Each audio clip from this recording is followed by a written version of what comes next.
Hey guys, good morning. This is episode 1 of the Lincoln Chronicles.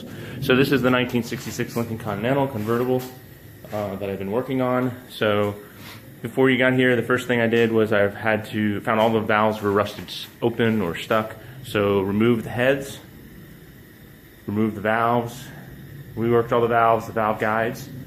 We lapped the valves, had to replace 2 of the valves that were bent, installed the valves, installed the heads, and got it running again. The carburetor that I had on there was the Carter AFB. It was really not in rebuildable shape. There it is there. I did rebuild it at least to get it started, but the accelerator pumps, jets didn't work, a few other things weren't working on it. So I've put the Edelbrock 1406, the thing I want to let you know. So in order to put the 1406, a couple things have to be done. Number 1 is a new linkage needs to be made up. So this linkage was made from a piece of square bar. It needed to be a little bit longer, so I drilled 2 holes at the right length, put in a screw with a nylon locking nut. The second thing that needs to be done is the fuel line needs to be run, so I took a piece of 5/16 fuel line / brake line from O'Reilly's, bent it to length, and cut it over here. I chose to install a regulator and a pressure gauge and a filter, and then I run it into the existing location for the Edelbrock inlet. The next thing that needs to be done is the vacuum port needs to be added for the spark advance on the distributor. So what I did is I actually cut the original line, it's a metal line like this here. I just cut it a little short and put a rubber hose on it.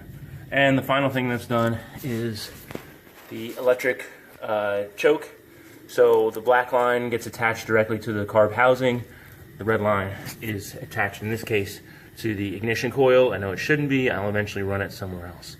So basically, and then the final thing that needs to be done, I'm gonna have to go back on this side, but the final thing that needs to be done is, if you can see the, I call it the exhaust gas recovery, the EGR. There's a piece under here, the linkage. So let's go on the other side real quick. I'll cut this out later. Okay. You can see over here where the linkage is for the carburetor, it was hitting the top of this nut, wherever the tip of my finger is. So I had to cut not only the top of the nut, but also there's a metal tab that goes on here that comes off of the EGR tube. So that had to be cut so the linkage could clear. So those are the few things that need to be done to get the Edelbrock to fit onto a 1966 462 Lincoln.